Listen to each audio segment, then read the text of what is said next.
Bonsoir Younes Belfella, Bonsoir. enseignant, chercheur à l'université Paris 8, spécialiste, du Moyen-Orient et directeur du MedFocus think tank. Une réaction d'abord sur, cette déclaration, du Hamas qui impute, la mort probable de plusieurs otages à Israël. Je crois que c'est toujours la carte, de pression qui est jouée par le Hamas concernant cette question des otages.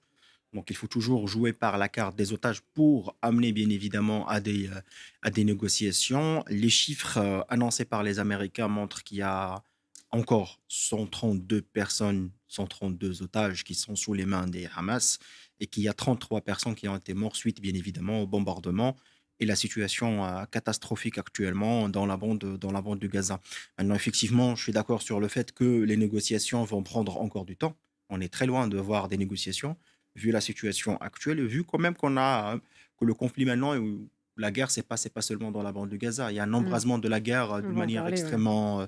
extrêmement claire, une grande tension entre le Hezbollah au Mmh, Liban et les Israéliens, une tension dans la mer Rouge avec les Houthis. mmh. On a vu bien évidemment même l'attaque américaine et britannique sur le Houthi, qui était quand même une façon de faire une dissuasion contre une implication des Houthis dans cette guerre. Donc effectivement, on est sur une guerre qui prend une dimension d'extension Mmh. régionale d'une façon extrêmement importante, ce qui implique par la suite une pluralité des acteurs, ce qui bien évidemment va compliquer par la suite une Mmh. opération de négociation. Alors justement, on parlait du Hezbollah, et qui n'est pas d'accord à ce que vous dites sur les otages. Le chef du Hezbollah libanais pro-iranien, on le rappelle, a estimé ce dimanche qu'Israël avait échoué à atteindre ses objectifs à Gaza, ce qui le contraindrait à négocier la libération immédiate des otages. Non, je ne crois pas que la libération des otages liée à l'échec israélien sur le constat, oui, jusqu'aujourd'hui, Israël n'a pas encore atteint ses objectifs stratégiques militaires déclarés par le Sahel, qui sont bien évidemment la destruction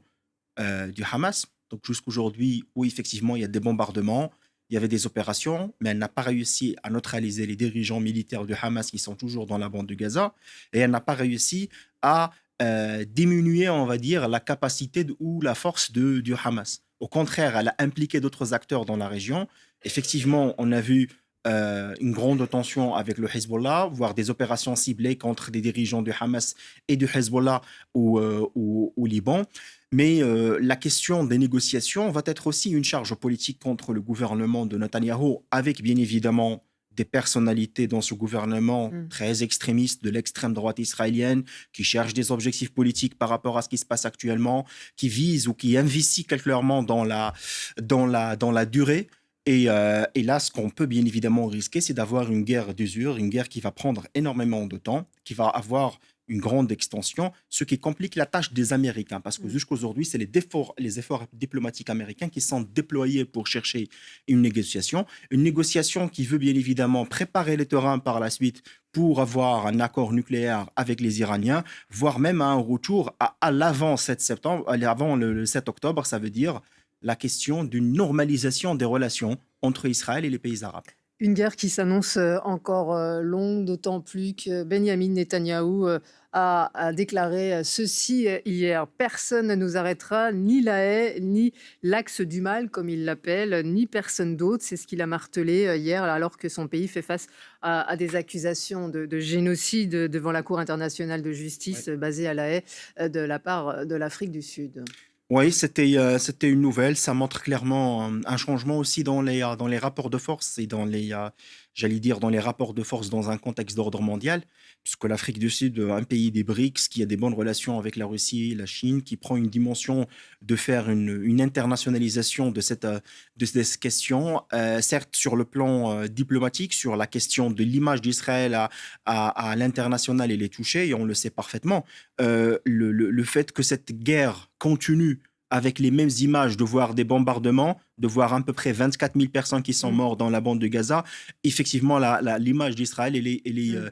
elle est touchée. Maintenant, Il y a pas que l'image, d'Israël, il y a l'image du monde entier finalement. Je vais reprendre les mots, de l'ONU, la mort, la destruction, le déplacement, la faim, la perte et le chagrin massif de ces 100 derniers jours, entachent notre humanité commune. C'est ce qu'a déclaré, le patron de l'agence d'aide aux réfugiés palestiniens de l'ONU. Est-ce qu'on est un 100 jours que la bande de Gaza subit ces bombardements, on ne peut pas imaginer ce qu'ils vivent. En plus, les images sont très rares.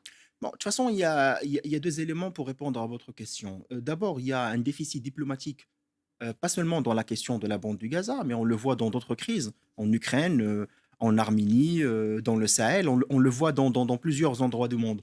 Deuxièmement, il y a la question de, je dirais, c'est l'estimation de cette guerre. Ça veut dire que je crois que les puissances internationales, et notamment les États-Unis, n'ont pas bien planifié d'avoir une guerre qui peut durer plus de 100 Mmh. jours. Et donc, effectivement, là maintenant, c'est pour ça que j'ai dit la question du temps, elle est très importante. Plus le temps presse, plus Israël perd sur le plan politique et diplomatique. Et on sait parfaitement que sur le plan régional, actuellement, c'est l'Iran qui sort bien évidemment comme étant un acteur Mmh. gagnant de ce qui se passe actuellement. Voilà ce qu'on pouvait dire donc sur les 100 jours de ce terrible conflit qui oppose le Hamas à Israël. Merci beaucoup, Younes C'est à Belfella, vous de d'avoir m'avoir répondu à nos questions ce soir.